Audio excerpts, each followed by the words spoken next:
Hello, it's Christine, your foodie friend here. Welcome back to my channel where I share easy, beautiful food tips based on my experience as a charcuterie caterer. First of all, thank you for being here. I'm so excited to show you what I have going on today. Before we get going, could you please subscribe to my channel? If you find some value in this video, please like it. It helps me reach more people, and that is my goal here, to spread the food love. If your algorithm is anything like mine, you've seen the charcuterie bouquets all over your feed, and I'm going to show you today how to make your very own. Whether it's for you to enjoy or to give as a bougie little snacky gift, I want to teach you step by step how to make a charcuterie bouquet. You're going to learn what supplies you need, we're going to assemble it together, and then I'm going to show you how to wrap it to keep it beautiful. I've tried to make these a few different times and they haven't always worked out, but I've learned all of the tips and tricks and I want to share them with you. So let's get started. So let's get started with our supplies. You're gonna want a variety of salamis. These sliced salamis are best. I really like Columbus brand. You want a variety of cheeses, fruits, olives, pickles, and fresh herbs to give it that floral feel. You'll start by laying some butcher paper out. This can just be found in the aisle with the aluminum foil and plastic wrap. I just get traditional Reynolds butcher paper. I put it on this cake board, which I also found at my local supermarket. You want the cake board for support, to hold all of your good ingredients up. The next thing you're going to do is create your stems for your bouquet, which in this case is food, of course. So each of these skewers, I am going to add different ingredients on. Right here, you can see me doing some pickled items. This is an olive and cornichon. I just kind of rotated those on the quote-unquote stem. Now for these stems, these are actually barbecue skewers that you get to make kebabs for barbecue. They work great for this. They are thin, easy to manipulate, and hold all of our ingredients. Next, I'm going to do some of these salami rosettes. I like to keep these small. We do 3 slices, folded in half, like lengthwise or hot dog style, if you remember that from kindergarten. Roll those all up together and put them on the end of the skewer stem. I use the pointy end for my ingredients. It helps stick through and also keeps the pointy end covered so that nobody stabs themselves on accident. Another note with the salami rosettes is to keep those at the end of your skewer.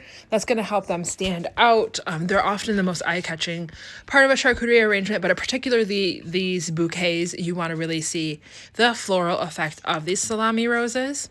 And next, when I am choosing my cheeses here, I just chose a variety. This is made for a client, so I like to include a soft cheese, a hard cheese, and a semi-soft cheese.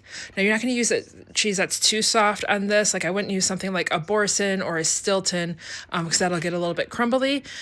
So I went with a Havarti and a sharp cheddar, and then you'll see later on I add some manchego to this mix. With your cheese skewers though, I like to put fruit in between them. Cheese and fruit is an excellent pairing.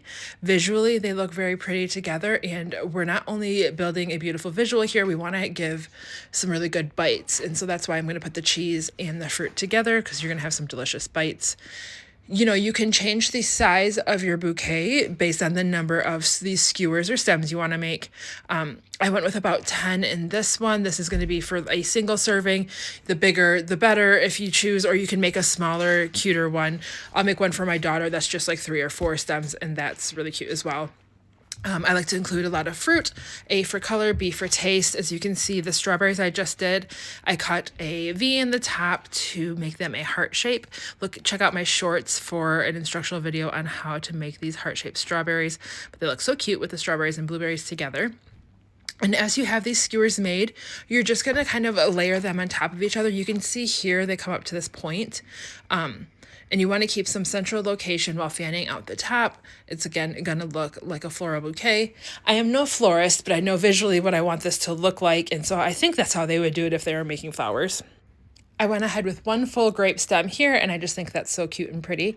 My best piece of advice for making these charcuterie bouquets, I told you in the beginning of the video I made a lot of mistakes, and one of them was being inflexible in the movement of these stems or skewers. So don't be afraid to adjust them and shift them around, but keep that central point there that you can see in the video.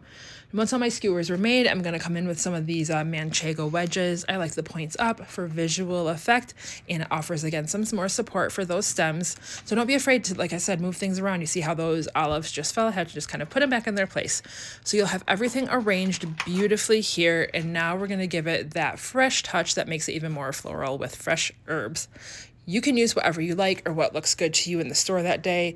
In this case, I really like rosemary. It reminds me of those fillers that you see in the bouquets you get from flower shops. Also really enjoy using sage, thyme, oregano is another great option. You can get like a poultry blend at the store. Typically, most grocery stores have those, and that offers a variety of herbs. If you're looking for making a smaller bouquet and you don't want to buy like 3 different herbs, I would recommend doing that. And again, you're going to have to move some things around, but I always try to make sure the herbs are tucked in the back.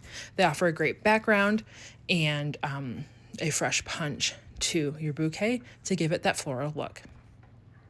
The trick to charcuterie bouquets or any charcuterie arrangement really is the details. So we're just going to keep going in and add layers and layers with these fresh herbs. You can see I did the rosemary in the back, then I added some sage.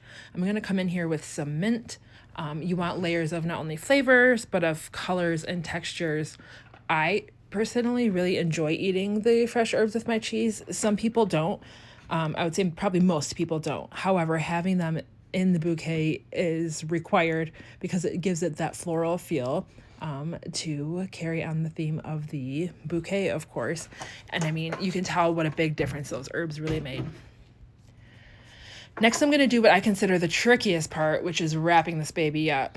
To wrap the bouquet, you're going to want some double-sided tape, or you can just use Scotch tape rolled up, but I'm going to fold these corners in. You'll see me kind of struggle with this a little bit, trying to figure out how to do it best. I folded the corners in, and then I realized better grab the tape. So here I come with some tape to get that, make sure that's nice and secured. We are going to tie this, but the best way to secure it is definitely with that tape. Save yourself the trouble, or work smarter, not harder. Now that she's all taped up, we're going to add another detail to give it the bouquet look, and we're going to wrap it with some twine. You could use ribbon here. I've also used tulle or colored string, or add multiple layers. Raffia is another great choice. I like the twine because it looks very floral. There you have it, friends. There she is, all packaged up. This is my sticker for my logo. These are boxes I use for my business. This is an order card, but you could just leave this off and have this beautiful package to give to somebody on Valentine's Day.